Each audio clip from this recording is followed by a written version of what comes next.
Sir, जय हिंद। बहुत बहुत शुक्रिया, समय दिया आपने, थैंक यू इसके लिए सर। जय हिंद राजेश।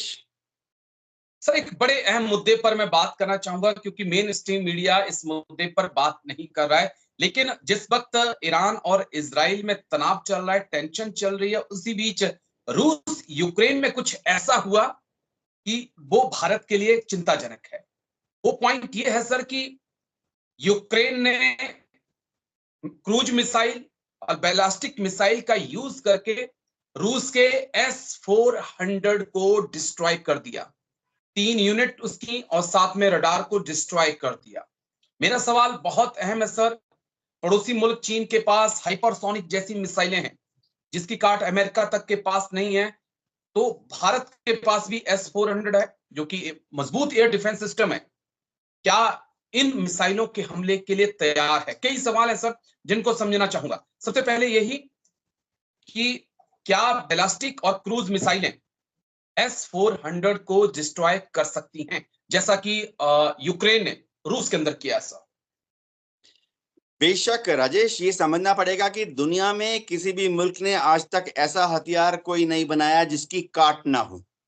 इसके पहले भी कई एयर डिफेंस सिस्टम बन चुके हैं पिछले 70-80 साल में, और हर तरह के एयर डिफेंस सिस्टम जो कि इसके पहले भी बने, वो भी किसी ना किसी तरीके से डिस्ट्रॉय किए गए, हार गए वो।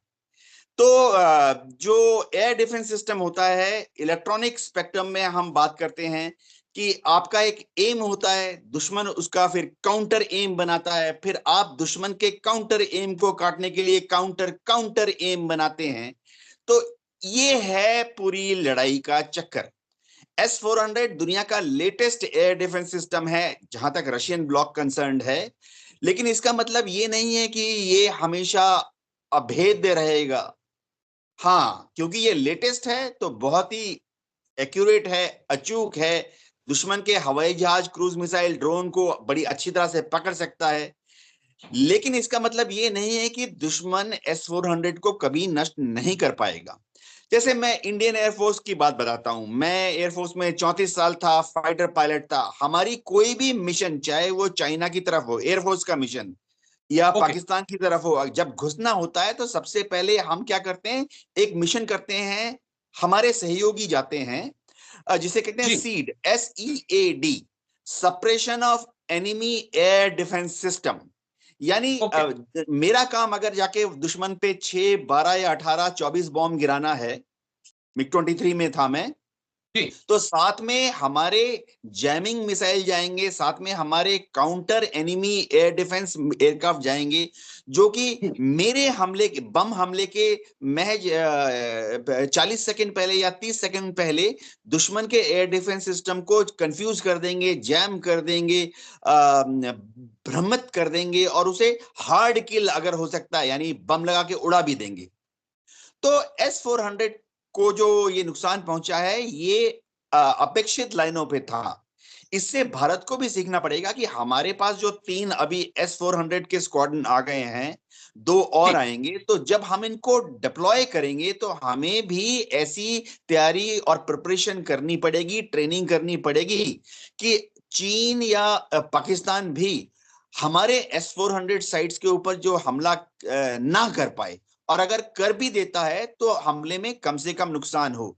ये दुनिया में कैट एंड माउस वाला गेम है जी। मुकाबला चीन से है, वो देश जिसका मुकाबला करने से अमेरिका भी इस वक्त घबरा रहा है। उसके पास हाइपरसोनिक मिसाइलें हैं, सुपरसोनिक मिसाइलें हैं, और तो और साइलों में ना जाने उसने कितनी मिसाइलें जो है तैनात कर रखी हैं। क्रूज बैलिस्टिक मिसाइलें उसके पास हैं।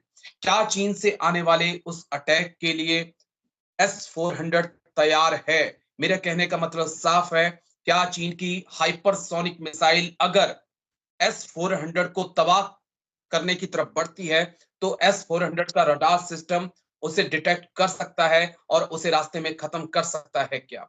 ये बहुत अहम सवाल है सर, जिसका जवाब चाहिए होगा इस देश को। जी हाँ राजेश, हाइपरसोनिक मिसाइल को, जिसकी की रफ्तार ध्वनि की रफ्तार से 5 गुना 10 गुना ज्यादा है, उसको S-400 जो है वो नष्ट नहीं कर सकता। इसमें कोई शक नहीं है कि ट्रायल के दौरान भी ये देखा गया कि S-400 या दुनिया का कोई भी एयर डिफेंस सिस्टम जब तक कि एक दुश्मन के हाइपरसोनिक मिसाइल को अपने रडार पर पकड़ता है, उसको एनालाइज करता है, फिर उसका जो कमांड सिस्टम है वो हमारे एयर डिफेंस मिसाइल को लॉन्च करता है, तब तक देरी हो जाती है। तो लेकिन ये समझना पड़ेगा कि हाइपरसोनिक मिसाइल जो चीन के हैं उनसे हम ना डरें, क्योंकि चीन ने जितने हाइपरसोनिक मिसाइल अभी तक बनाए हैं वो ट्रायल पर्पस हैं। उनका अभी तक चीन के स्ट्रेटेजिक फोर्स में ऑपरेशनल इंडक्शन और ऑपरेशनल डिप्लॉयमेंट नहीं हुआ।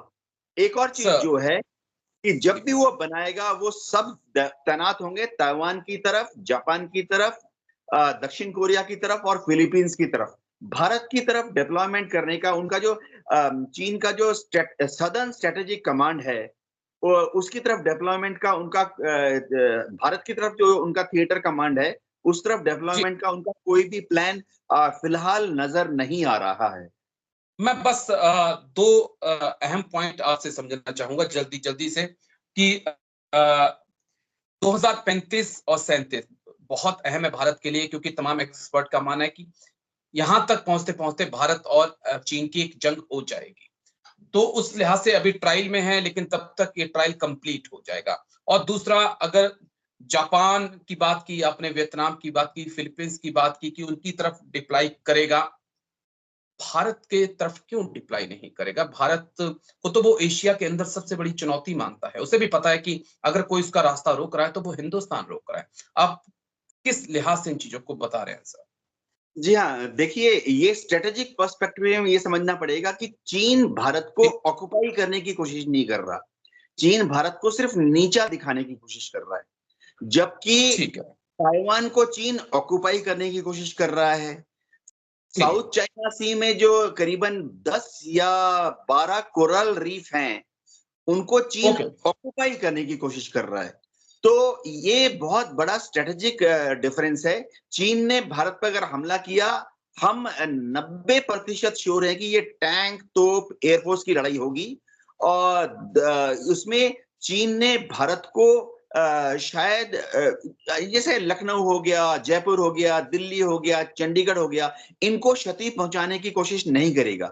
चीन सिर्फ इतना चाहेगा कि 2, 4, 5 किलोमीटर घुसाए, भारत की दुनिया में किरकिरी हो जाए, जगहसाई हो जाए, बस इतना ही युद्ध का पर्सपेक्टिव है चीन का भारत के ऊपर। ये स्ट्रेटेजिक आकलन है जी। ओके, कुछ चलिए, मुझे लगता है कि कभी मैं फिर आपके साथ बैठूंगा और डिटेल से बातचीत करूंगा, क्योंकि कुछ ऐसा ही आंकलन आईडीएफ ने हमास के बारे में भी किया था कि हमास दीवार खड़ी कर दी है, वो इस बार नहीं आएगा। लेकिन 7 अक्टूबर को पता चल गया कि वो आंकलन गलत था। तो मैं बैठूंगा सर आपके पास एक बार फिर इस पे डिटेल से हम चर्चा करेंगे। लेकिन फिलहाल बहुत बहुत शुक्रिया, आपने समय दिया सर, थैंक यू इसके लिए। इतनी बारीकी से आपने समझाया कि S-400 पे हमें विश्वास रखना होगा। थैंक यू सर, जय हिंद इसके लिए, थैंक यू। जय हिंद राजेश।